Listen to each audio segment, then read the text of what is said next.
Good evening and welcome to Justice for All. I'm Gene Mitchell. The fact that I'm sitting in this chair means that John is virtual with us tonight. How's it going, John? Hey, good evening, Gene, and good evening to all of our viewers. I'm doing great. Thanks for having me on the show, as always. No, thank you. All right, so the show is called Justice for All. It's a live show. It's a call-in show. The show is better when you call in. We invite you to call in and make us look silly and try to stump my friend John Barasset. We're both criminal defense lawyers. We're both board certified criminal trial specialists, which we're really proud of. Coincidentally, just this week we both got recertified, so we've made it for another time. We pulled the wool over the bar's eyes, it looks like. But anyway, please do call in. The show is better when you do. If you feel nervous about calling in, you'd rather not hear your voice on the air. It's how I feel a lot of times. Send us a text message. Just text us to 850-432-7768. We will read any of your questions on the air. We promise. One guy made us say the word booger one time. We did it.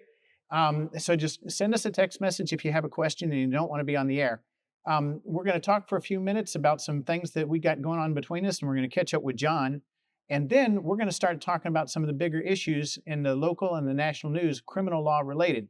Now, we are criminal defense lawyers, but if you have any questions or thoughts or comments about something other than that, we certainly welcome your call and your text messages. It was something that I would like to say just to start the show off is that Linda Nobles is a local circuit court judge, and she had her last docket day just the other day, and she's gone. And I want to say something nice about her. I'm a goofball, and I tend to not get along with judges and stuff, you know. But the disagreements that I've had with Linda Nobles have always been very, very, very serious. And yet there's been an element of humor about them, with some exceptions. Sometimes she's just plain gotten really angry at me, and I thought I was going to be in trouble. But for the most part, she's tended to take it and also respect the fact that I was really serious when I'd be upset about something. And let's give her credit where credit's due. Anyone that's watched John and Mr. Brassett's program have seen me complain about the jail. And again, to her credit, she's been the judge that's gone and sat on the committee to at least, give us some sort of an audience to complain with regard to our efforts to visit with people in the jail. We should invite her, and I guess I'm doing that right now, if she ever wants to come and sit in this blank chair and make me look stupid on the talk show or whatever, we certainly would invite her. John, you think that's fair to give her that opportunity if she ever wanted it? She came to Clint Couch's funeral. No other judges did, Gene, I was sitting here thinking the other day, I think this is year 23 for me practicing law. And I was thinking the other day about how much the judiciary has changed in those 23 years. I mean, I remember when I started practicing, I had Judge Swanson, Judge Allen, Judge Rasmussen. I mean, I had to sit down and think. I don't know how many judges are still on the bench when I first started practicing back in 2003. So time has really flown by. I had some fun trials with Judge Nobles over the years. I remember particularly an arson case that took quite a while. That was a difficult case. It was a fun case to try. So, and then Judge Shackelford retired last week? John, are you hearing me okay? Yeah, I'm hearing you just fine. Are you not hearing me? It's weak tonight, but I hope the viewers can hear. Listen, one of the things, if anyone can't hear us talk, please, if you can't hear us, call us and let you know. Yeah, all right. That's kind of funny. All right, the other thing is, John, I don't know if you've noticed this, but Palafox downtown looks like a war zone. They're doing some serious tear up of Palafox Street. And that's the big thing. It's making it a little bit more difficult for those of us that work downtown, but hopefully someone has a tremendous vision. If anyone has any thoughts on that and wants to call us and educate us, we'd certainly appreciate it. While we got John here tonight, I want to ask some questions. John, you went to, we were lucky enough in Tallahassee recently, a week or so ago, to have the World Cross Country Championships. Now, everyone that's watched the program have heard us talk about Drew and Jack coming along. I understand you were leaning towards going over there, but Drew went? Yeah, I did not go down to Tallahassee. We've been traveling so much with both Drew and Jack's running that I took a weekend to enjoy home. But I talked to several people that went, including my son Drew and his entire cross country team. And what they told me, the experience was unbelievable. They said the crowds in Tallahassee were great. They were huge, which is great to hear for a sport like cross country, which typically probably doesn't get the most spectators. They said the crowds were crazy. Of course, I'm very familiar with that course. That is the course that FSU runs on. That's the course where they do the Florida high school state cross country meet, and it was neat. I don't know if people watched it. It was on CNBC. They added some really neat obstacles to it, which I guess is a more European thing, because I've never known them to add jumps and sand pits and water pits. So I heard the event, and from my son is telling me that it was just unbelievable. And then on Sunday they had the U.S. Masters, the 40, 50, 60 and up year old guys and girls got to do the same course, and they enjoyed it. So great job by Tallahassee. I heard it was the first time that we had the World Cross Country Championships in this country in like 34 years or more. So I'm glad Tallahassee scored that. Great question, Gene. I don't know. I mean, it is you've been over there that course. It's a great course. I mean, it is, a lot of places where you go, these kids go to run, and the professionals are, a golf course they temporarily set up as a cross country course. But this is a true cross country course just used for running. And FSU has done a great job, and the city of Tallahassee has done a wonderful job with it. So how they got it, I don't know. Is there any hope that we might have the same event next year? I'm sure the next couple of years, like the Olympics, are already planned out. I don't know where they are, but hopefully, it will be back to the United States soon, because I'm kind of kicking myself that I did not go, because I've heard from a lot of people it was a wonderful event. They had a cross country relay. Of course, they had the U20 races. They had the what I call the professional races. I think the United States did pretty well. I think some of our runners, like Graham Blanks mentioned, he wanted to do a little better. I'm sure Nico Young wanted to do a little better, but overall, just great event to watch. Well, would you know the name Herb Wills from your time as a collegiate runner? That doesn't sound familiar. Herb was a great runner. He was an alternate on the U.S. Marathon team, and he's kind of a fixture over there in Tallahassee. And, I went to college there. I'm a recreational runner. But I wish I knew better about how did we get such a thing right over there. And I similarly feel bummed out that I didn't make it over there to at least be part of it. But kudos to Tallahassee for getting that, and hope we can get it again so we get another crack at going over there. What is, you said Drew did not compete. What's next for Drew?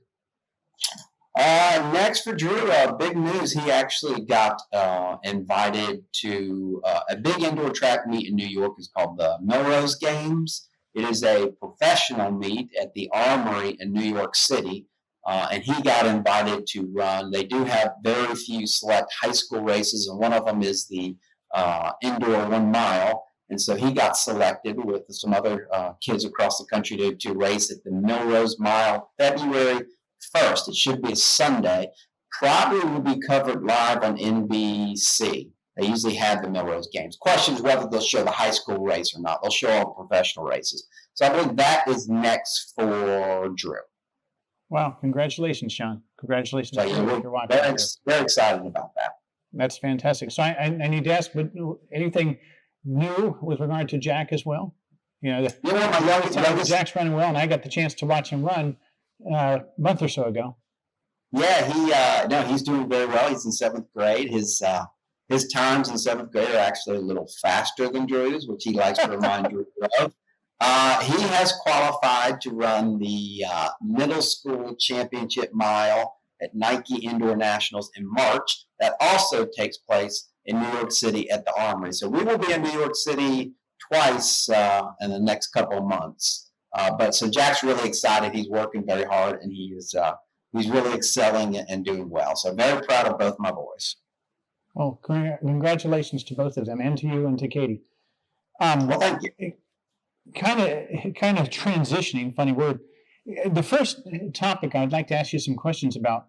The Supreme Court of the United States today has spent several hours today litigating whether individuals that were perhaps born a male might be allowed to compete in female sports. The question is whether or not laws banning transgender athletes in sports other than what the athlete was born as, the gender they were born as, should be upheld. And by, they haven't come with a decision just yet, but every article that I read indicated that the majority of Americans feel that if you were born a boy, at no point in life should you be allowed to participate in a sport where you're not a boy. The argument against is along the lines of, well, what happens when somebody transitions before they hit puberty and they therefore don't have any of the elevated levels of testosterone, they don't have all the musculature that comes with a young male. Those are competing arguments, but it seems like the lion's share, from everything I read, the lion's share of Americans feel they should be disallowed. And every article that I read today indicated that more likely than not, the Supreme Court's going to go in that favor. Now, you and your family have kind of thrown yourselves into this pursuit of athletic excellence, not just you yourself when you were an athlete, a state champion and a Division I distance runner, but in this day and age, have you seen any of this issue come into what you and Katie and your sons are leaning into? I personally have not, witnessed males competing in female sports at any of I'm trying to think, most of our races are in the Southeast. I've been to New York, and I've been to California a couple of times. I've not seen it be an issue. Obviously, I know it's an issue because we do see the news and read the news articles on it. I spent some time today listening to the oral arguments as I was working, had the TV on, so I wasn't paying close attention. But, it did sound like the decision that the majority of the justices from the Supreme Court are going to decide is that sounds like they're going to leave it to the states to come up with those rules. I think there's 23 states maybe that allow transgender males to participate in female sports, and then there's 20-something that have laws strictly forbidding it. And it sounds like the justices are going to leave it to the states and say there's nothing wrong, though, with the states saying a person born as a male who then transitions into a female cannot participate in a female sport. So it sounds like they're going to uphold those state laws, which personally I think is the right decision. I think this is, look, let me just say this. I love sports, and I more than loving sports, I think having our young, our children, male, female, or whatever, participating in sports is a great thing. I think being part of a team participating in sports teaches young people so many important values. So I would never want to say to someone, oh, no, you can't participate in sport. But at the same time, I just don't, no one's ever convinced me that it is fair to put a male participating with females. I mean, that takes away from the opportunities of certain females to participate in these sports, which, I think girls participating in sport is a great thing. It teaches them so many things. The fact of the matter is, whether you're in high school, your local community, or at college, there are so many opportunities, even if you are the worst male athlete, to participate in some level of sports. You may not be good enough to participate in college, Division I, Division II, Division III, but there are rec sports. There are so many other things you can still do. There are community sports for you to participate in. You can be one of the worst athletes ever if that's your dream and you want to participate in that sport. Those opportunities are out there. So those are kind of my thoughts on it. I think, frankly, I'm kind of shocked this is taking up so much of the Supreme Court's time. That's just my opinion. So what are your thoughts on it, Gene? Well, John, what I was really interested in hearing is, your son, Drew, recently won. He is the Southeastern champion, if I'm saying that right, Southeastern champion of all the high school runners for the Southeast of the United States of America in cross-country running. And he subsequently went and competed at the national championship for cross-country running. Did you see any of this at either of these two larger meets? Any No, I see. I did not. I did not see any of it. Like I say, I've never personally witnessed a biological male who has transitioned into a female participating in female sports. I've not personally seen it with all the meets I've been to. I know it happens. Obviously, it happens. We have these cases, and my understanding, it happens a lot in states like California, where I think they have a law allowing this. There's certain I'll understand this, but there's certain medical things that have to be proven. I read these articles and I just wonder, and I just see that, it's something that you guys have really thrown yourselves into. And I was wondering, and you ever come to work and said, "Oh, Gene, you should have seen what happened to me." And I haven't heard you say it. And here you're right at the tip of the spear, so to speak, and you're not seeing it. But evidently it's before the Supreme Court and it's out there. Yeah. All right, you're telling us that we got to get to a break right now. We're going to come back and we're going to talk about some other legal issues or anything that you'd like to talk about. Again, our telephone number here is 850-432-7768. Call us or give us a text for Justice for All.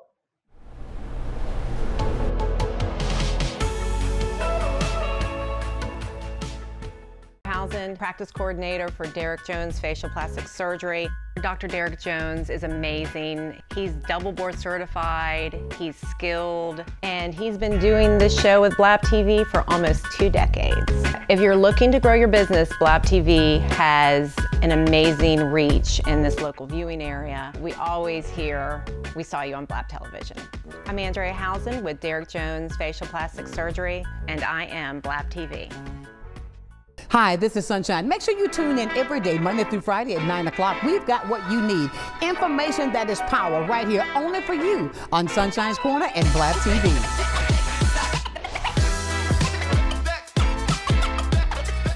Is it time yet? It's time. Pasta and chocolate dinner. Oh, terrific.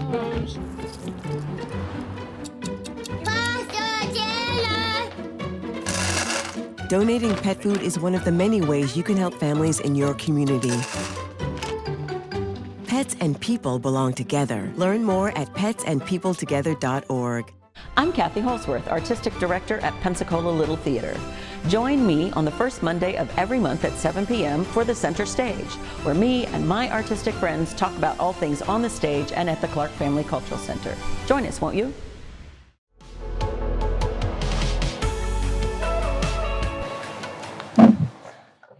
Hey, John, can you hear me? Loud and clear. Can you hear me? Yes, listen, we did get a text message here. Let me read it, okay? It says, Okay. My husband and I, we're back with Justice for All. It's a talk show about justice and criminal law. Please call or text us to ask us questions about Justice for All or justice. I'm on a rant. All right, here comes the question, guys. My husband and I live in the same house, and I have a felony conviction, and he keeps a gun in the house. Am I breaking the law? John, you want this one? I'll let you start. I want to see what you Okay, have to all say. right. Well, I've had a trial on this very issue. And in that trial, the judge was kind enough to grant a judgment of acquittal. That is to say, the judge in my case ruled that there's not enough evidence to get into a jury. But if I was talking, what I'd say to the person that sent the message in, I'd say, stop it. I'd say, I know how strongly people feel about guns, but I don't think if I had a felony conviction and I was living in the same house with someone, they had a gun, I'd have concerns. It's nice to know that there's been at least one case that I've been a part of. And, I did the research and I found cases that supported the judge's decision. But I certainly know others. Where it hasn't gone that way. I think when you live in a house and you have a felony conviction and there's a gun in the house, I think you're treading on thin ice. What do you think, John? I would give them the same advice to you. I think this comes down to, I'd be really interested more in the facts of your case, James. I think this is going to come down to two things: knowledge, access to the gun. Well, wait a minute. I'm interested. John, I'm interested in what you think about this. You have a background as a prosecutor and stuff. When I used to argue knowledge and the ability to control type cases. You know, two people in a car and there's a bag of drugs in the center console.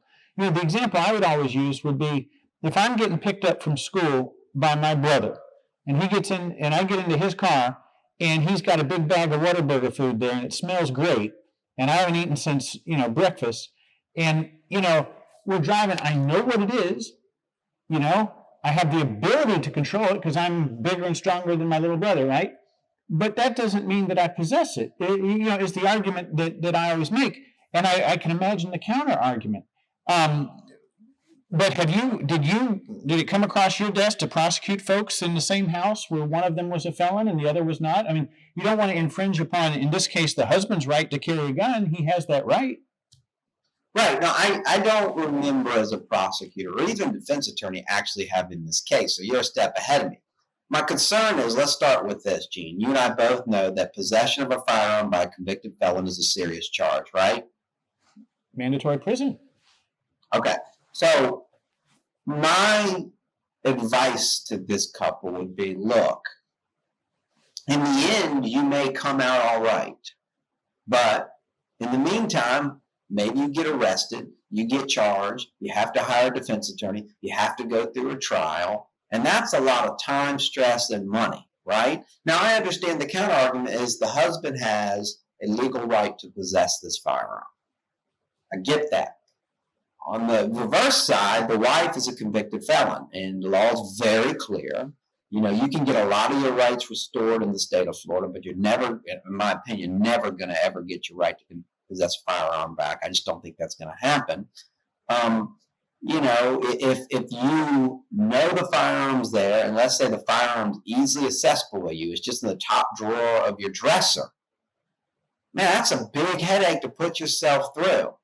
Now, maybe if it's securely in a case, like a safe somewhere, and you don't have the code, I would hope, Gene, in a case like this, a reasonable prosecutor and judge would do what happened. But you can't guarantee that, right? My point. So that's I would tell this person, I'd say, man, have a serious heart-to-heart with your husband because I feel like the husband's putting you in some jeopardy. You know? Mm-hmm. I mean, well, the point is, we've seen times, like we use this term lawfare right now. You know, it's the term that the newspapers have coined to talk about how people are being prosecuted for political reasons. I feel like I've seen people get arrested not so much because they were breaking the law, but because prosecutors felt that they could get information for prosecuting them, right? So this, the texter here, this spouse who is living with her husband and her husband has a gun, I think she's putting herself unnecessarily at risk, you know? So I would tell her to have a serious talk with her husband about not having a gun in the house because it's too risky. Yeah, I mean, it stinks because it does. He has a right to possess a firearm, and you know he's probably going to say that I have that to protect not only myself but her. And, you know, it's a dangerous world these days, so I get it. I'm sympathetic to their situation, and I think I'm going to rant here for a second. I think if the law were to change on felons getting their rights to possess a firearm back, we should start looking at people like maybe that are convicted felons for something non-violent and non-serious. Like, you know, Gene, you and I know people that have become convicted felons for driving on a suspended license, right? Sure. That's not the, I mean, to me, in my mind, I don't personally have a problem with that person getting their right to possess a firearm back. If someone that's been convicted of a violent crime like robbery, of course, they should never possess a firearm again. So I think that's kind of where, in my opinion, the law could start looking at some things like that. I don't know this person's situation. I don't want to know it. I don't want them to disclose anything else. Well, you know, I ask you and I ask Mr. Brossett questions about guns because, you know, you guys go hunting and stuff, and you're better trained with regard to guns than I ever have been. Although I do have a CCW. You know, this kind of lends itself to the next thing, and this is the biggest thing going on in the country right now, this terrible shooting in Minnesota. I want to talk about, you know, what justification is and stuff, but the part of it I want to lead with is, you know, there's this case in Minnesota where ICE agents shot Renee Good, I think 3 times, And, the question is whether or not it was murder or whether it was justified and stuff. The part of I'd like to ask you about right now, John, is, the ICE agent shot her 3 times, and, to me, that gets back to the case we had in Pensacola several years back where Tymar Crawford was a young man that was shot 7 times by members of law enforcement. And our state attorney's office took the whole thing, they investigated it, they put it in front of a grand jury. And, really to my surprise, the grand jury came back deciding that there should not be a prosecution. And what I always ask folks that are, spend a lot of time with firearms is, what do you think about this business about, okay, fine, maybe shot number 1 was, because the person felt they needed to defend themselves. But in Tymar Crawford's case, the line I kept saying was certainly shots number 6 and 7 were not, And then the argument sometimes is, well, once you pull a gun, once you're firing a gun, it's over. You're firing it till there's no more bullets in it. But where do you come down on, in Renee Good's case, I trust the viewers have seen this, the car goes past the ICE agent and he's continuing to fire into the, where do you come with, once you were to go and defend yourself and fire a gun, emptying the gun? I'm interested, John. Well, so as far as this case goes,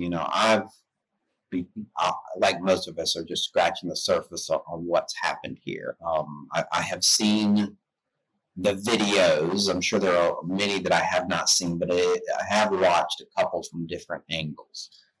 Gene, you're right. To me, that should and I hope will be a factor in the investigation. It's hard for me to say, without having all the evidence, interviewed everybody, interviewing the officer. But yeah, it is concerning that there were multiple shots, and it appears some of the shots were after the car was past the officer. That is concerning. What I will say, what's most disturbing to me, and I'm not trying to take sides here,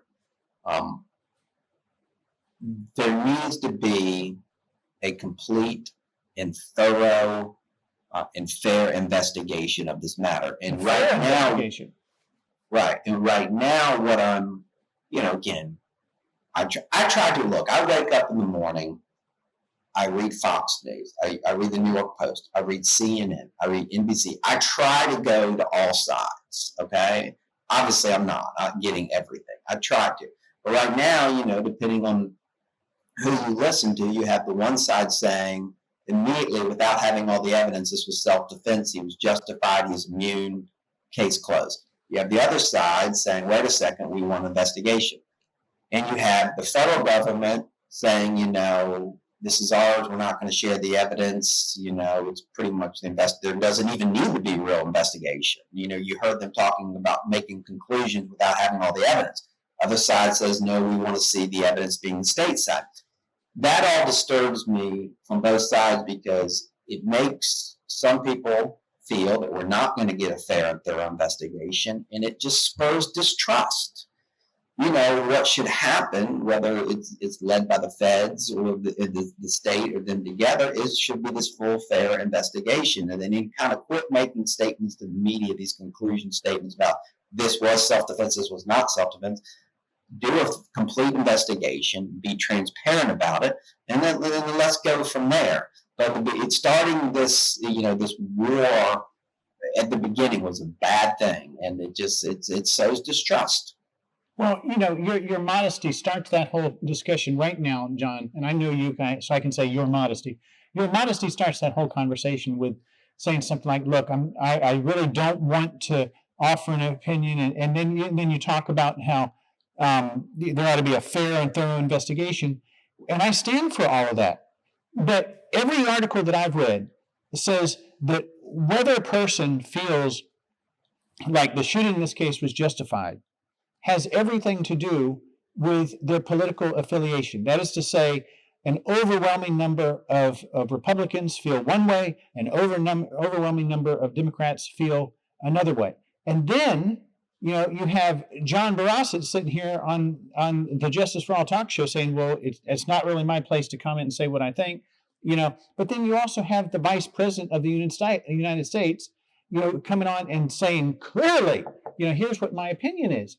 And, as a modest person, if I'm sitting at home and I see, well, the vice president with all his Ivy League education and all his this and all his that says clearly, that's going to carry some weight, so how is there fairness? How is there, so I'm critical. And it's interesting that whereas those sort of strong statements are had, someone like yourself who's trained in this sort of thing sits there and does the right thing and says, well, I really don't want to offer my opinion as far as why it's justified. When I lob it up to you, I say, well, what do you think about shooting multiple times into a car, I mean, the real issue, forgive me, the real issue is whether or not a reasonable person, or the person in this case, felt that it was necessary to fire that gun 3 times, right? I being honest with you, when I first saw the video, my reaction was like, I don't, man, the way I saw it was I didn't think that the officer needed to shoot her. But I also want to be fair to the officer. I wasn't in his shoes that day doing his job. So as any good investigator should do, they should go into this with an open mind. See, that's the problem with many investigators these days in law enforcement. They create a narrative in their mind of what they want the story to be, and then they ask questions in a way to try to get answers to support their narrative. They collect evidence in a way that just supports their narrative, and I don't want that. I just say, look, we're gonna go in this open-minded, and we're gonna come to the conclusion where the evidence takes us. John, John, listen, I'm sorry, I want to hear more. We got to go to a break right now. We're going to come back more, and we're going to talk about the Minnesota shooting. We'll be back with Justice for All in just a second.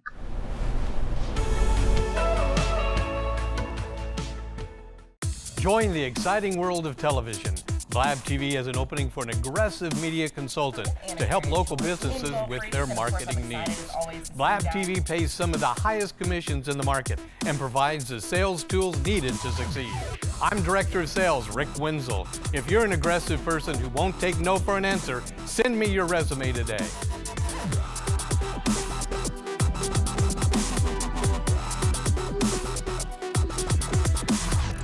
I'm Emily Echeverria, Marketing Communications Director for Council on Aging of West Florida and the host of Coming of Age.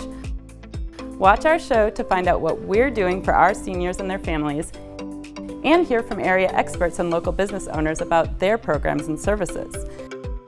Want to help? Find out how you can work with us to bring a better future to our seniors.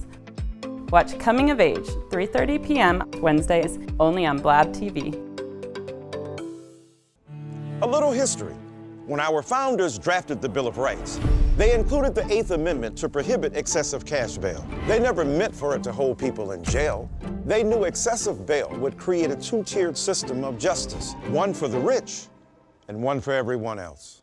Bail routinely traps people in jail before they've even had their day in court. That's why the Bail Project helps those who can't afford it while fighting to end cash bail, because freedom should be free. The red button? Not yet. Okay, we're back with Justice for All. They're telling me we got a telephone call. Which button do I press here? Part 10? I need some help, guys. I love it.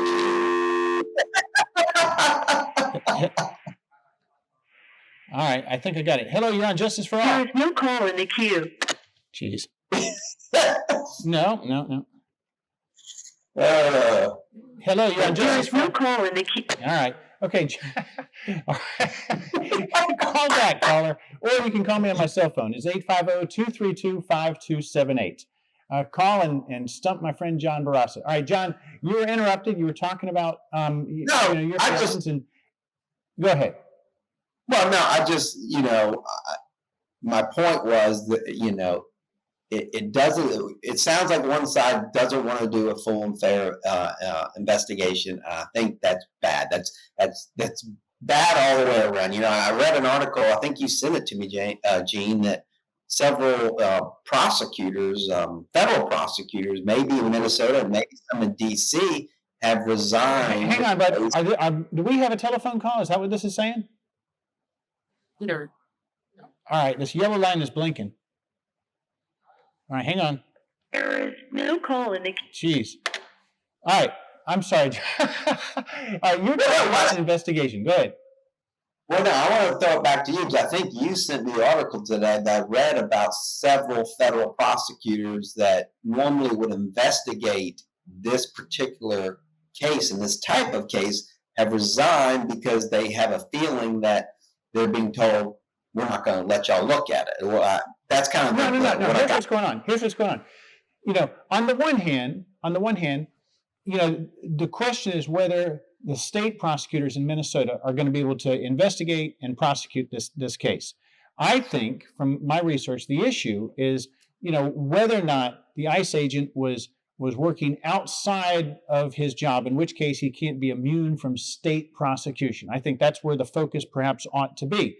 The concern is that when the vice president is coming right out and saying that this shooting was justified, then how's the DOJ going to feel about prosecuting when the vice president has already said this? It just looks difficult. Then the news today in the past couple hours was that 6 federal prosecutors have resigned. And part of their rationale was that they're saying that they were ordered to investigate Renee Good's wife and see what negative they can find about her. So 6 of them have just walked right out the door. You know, I absolutely see room that the ICE agent could walk, right? It could be, I could see where the ICE agent might not be prosecuted. Again, we had Tymar Crawford in this town where he was shot 7 times and a grand jury came back and said, no, he ought not be prosecuted. So I certainly can see where it might happen. But I'm concerned about the fairness of the investigation when the first thing that happens is the vice president stands there and acts like this is just kindergarten. He shouldn't be prosecuted. You know, and then you see that 6 federal prosecutors have chosen to resign, and they don't do that. I mean, that's a career position. To just walk out because they don't feel like they're having an opportunity to practice their art is a bad sign. My thoughts. No, I agree with you 100%. It goes, you know, you just said what I was trying to say. You just said it in a much better way. So, no, I agree. I mean, we have to start with a full and fair. John, hang on, buddy. Hello, this is Justice for All. Thanks for calling. You have a question for me or for John? Yes, Gene, it's John. Hey, all right, John, it's John. How are you, man? Hey, calling because you see John Ross on the screen, don't you? There too, John. I was going to tell you about the shooting that you all were talking about. Appreciate it. I couldn't agree more with what John was saying about investigating the video, and I think that was completely unnecessary. I'm all for ICE or the National Guard or whatever we have to do for law and order, but that shooting, that was unnecessary completely. I appreciate it. And for the folks that are tuning in for the first time tonight, perhaps, John is a very regular caller. Again, he makes the show better. And John is our friend that told us a year before the election that Donald Trump was absolutely going to get back in there. He's kind of been the Nostradamus of the program. I appreciate it, John. Well, you're quite welcome. Good to see you, John. Good seeing you, buddy. John, really good. Well, honestly, I'm not. It looks like he's giving you the thumbs up. So yes. Okay. But he's about 52 miles from where I actually went to high school. He's in Nashville now, right? Chattanooga. Yes. Good. Okay, boys. Listen, it's good to see you, John. And yeah, Gene, that shooting, that's a bad taste in my mouth, son. All right. Thanks a bunch, John. You bet. Right. It looks like we're having some problems with the telephones as well. So if anyone would like to call, give us a call on 850-232-5278. Similarly, send us a text message at 850-432-7768. Yeah, I don't know. Gene, I don't know. You know, one of the questions. I'm sorry, you're talking, John?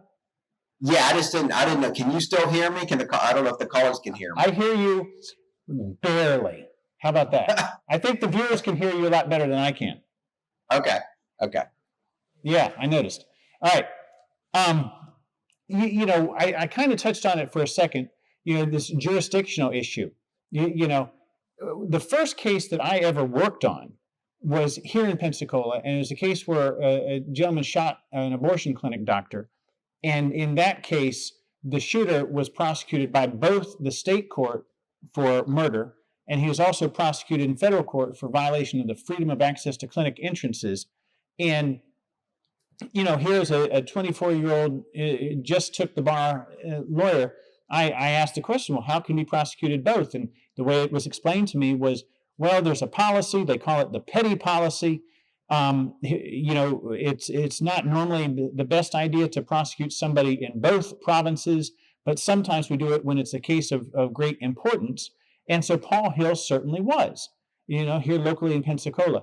But what you're hearing, Kristi Noem, you're hearing the vice president, you're hearing, you know, this business about the ICE guys having absolute, complete immunity. And I don't think that that's right. I think the question becomes, you know, if it is determined that he went outside of his role, then he would not be immune from state prosecution. What are your feelings, John? Well, Gene, you know, one thing that you and I, you can hear me, hopefully, you and I have learned over the years of doing this is it's very, let's just say I don't think it's a smart statement to say, absolutely, the state has I know, but that's what they're saying. Well, okay, when's the last time Vice President Vance or Kristi Noem practiced in a court of law as a criminal defense attorney or as a prosecutor? Okay, I'd start with that. Because what we have learned over the years is we may think absolutely, oh, yes, it's this or it's that, and we find out it's never that easy. So I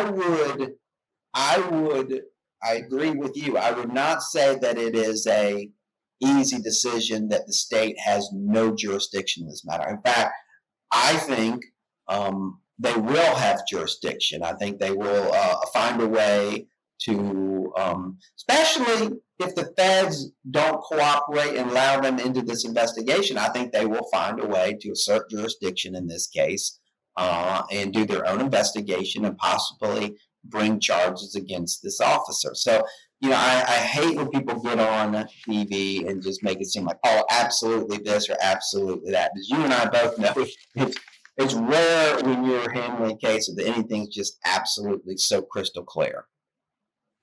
Yeah. Okay. Well, now they're telling us we got to go to the final break of the evening.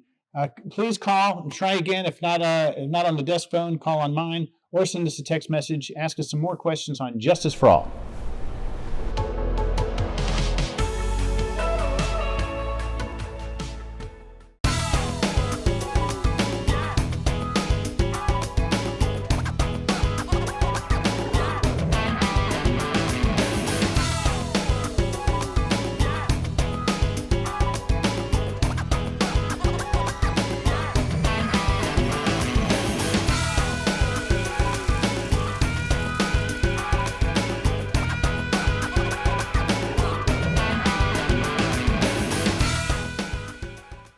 Wherever you see a flower, a bird, a beautiful tree, know that my love is with you as you bring our colorful stories to the world. Make the forest part of your story at a park near you. Find one at discovertheforest.org.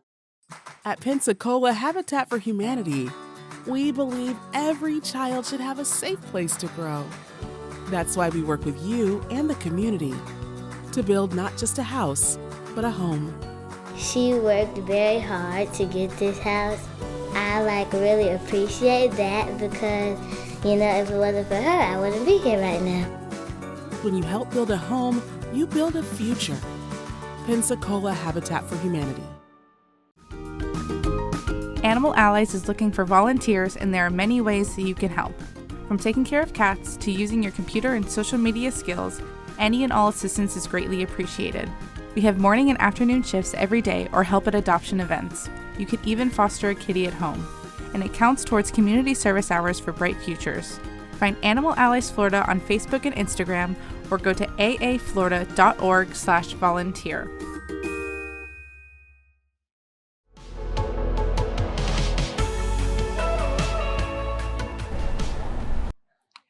All right, they're telling me we got a telephone call. Which button do I press, guys? Of course. Part 10. Here we go. Hello, you're on Justice for All. Hello, you're on Justice for All. Hello there. All right. Earlier, oh, and by the way, tell John. He hears you. I like his pictures behind him of the dog. Well, he and Katie don't get enough credit. They are a rescue family. They always look after dogs that don't have homes, and they're God's children. Yes, we have a rescue ourselves. Best dogs you can have. Earlier, y'all were talking about these transgenders playing in these sports. Sure. Let me tell you something. You know, the poor children that are born with, like, Down syndrome, cerebral palsy, where they have the Special Olympics, they should have a Special Olympics, too, called Touched in the Head. Controversial. Because these people are not normal. All right. Well, I get the tongue-in-cheek nature of your telephone call. We're not here to offend people, notwithstanding the fact that I often do.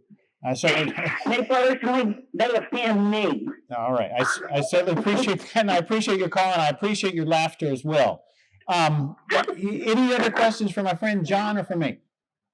Oh, congratulations with the son in his cross-country running. Hey, that is the best thing going in Pensacola in terms of athletics. It's really, really wonderful. Yeah, he's not even certainly yet. Yeah, we've been following him, and the viewers can hear him fine. Okay, well, see, that's the joke. I know the viewers can hear him, but I'm telling you, I can't. I'm sitting here reading lips. So. Well, at least you have one thing on your favor. You can read lips. Yes, ma'am. I'm doing my best. Thank you. Y'all have a great evening. Thanks for calling us. Hey, have a great evening. Thanks for calling. We appreciate it. Appreciate the call. Call is better. Gene, go ahead, John. Can you hear me? Can you hear me? I hear you less than 1 out of 10 right now. Well, I want to stay on this this ICE shooting issue because there's another issue that I read about, and not going to pretend to know a ton about it, but I guess Minnesota and maybe Illinois and another state have filed lawsuits trying to get ICE out of their states. Do you have any thoughts on just that in general? Well, I don't think that they're going to be successful. I think that if the government feels that it's necessary, I don't think that states can interfere with the work of the federal government. So I think that it's going to be a tough hill. I think that it's going to be up to the voting public on something like that. You went to, I haven't seen ICE. Here we are in Florida. I haven't seen anything like that. I asked you a month or so ago when you guys were going off to a meet in Memphis. Did anything strike you? I mean, when you were down there in Memphis, up there in Memphis, rather? No, I dodged your question. No, well, no, I did not see any ICE agents where I was in Memphis. I know I was told they were there. My understanding, my limited understanding in this area, Gene, is that when it comes to immigration issues, that is within the power of the federal government, not the state governments, to deal with immigration issues. So I think it's going to be very hard for states like Minnesota, like Illinois, to be successful and kick all ICE agents that are, let's be honest, 99.9% of them are doing what their job is to enforce our immigration laws. Now, whether you like that or not is a different issue, and there are ways that, you can make changes to that by voting and electing new people and changing laws. But right now, that is the law, and I think it's going to be very difficult for these states just to prevent ICE from coming in at all. Well, okay, of course, and I don't mean to say. I think I said before that the shooting could very well wind up being something where a jury could make there's a reasonable doubt determination, or even a grand jury could decide not to prosecute, or even a thoughtful series of prosecutors could decide not to prosecute. That could very well happen. And I am sympathetic. I love the term, that pilots would have, a brain fart, where a guy just made a mistake. I've been frustrated with oh, yes, this is okay. I think that a lot of times, and again, I'm going to get to your question, a lot of times people don't really focus on what self-defense actually is. Self-defense is conduct necessary to prevent a greater harm. And, it's not retaliation. It's not, he punched me in the nose so I can punch him in the nose. That's not self-defense. That's retaliation. I think that, it would be different if, the vice president, instead of taking the lectern and pounding the lectern and acting like this was appropriate and this lady was trying to kill him and he did everything he could, I think that the better thing to say might have been, this isn't my place to talk about this, or, all of this is difficult and, we're going to let the justice system play out. Maybe it was justified. Maybe it was a brain fart, to use a pilot's term, and the person acted in a panic type, situation. But I think whether or not ICE ought to be there is entirely different question. And the answer is probably yes. I don't think the states are going to be able to get ICE away. But is it a good idea to have all these folks come in? Are they trained properly enough to come in and handle situations where there's going to be emotion? And are there going to be a multiple series of deadly incidents that might cause administration to not do it? I think that might be the look. Well, I agree with you. I think the best course of action for our leaders, like the president, like the vice president, like Kristi Noem, would have been just to say, look, we don't have all the information yet. We have the best people as investigators and prosecutors in the Department of Justice, in the Civil Rights Division. We are going to let them do their job, and we are going to stand by. We're going to trust that they're going to do the right job and do a thorough, fair investigation.